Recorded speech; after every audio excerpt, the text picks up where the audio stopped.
How to put image and text in Adobe Illustrator. We have this picture of New York City, and we want to put his image into text. Type in New York.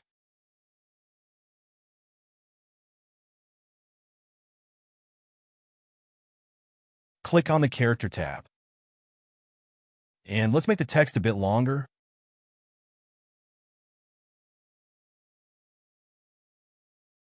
At this point, we just simply select both the image and text together, and then right-click on it and select Make Clipping Mask option. That's it.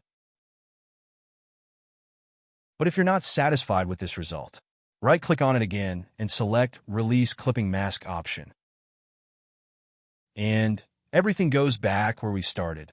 From here, you can reposition the image or change the font type or whatever you like.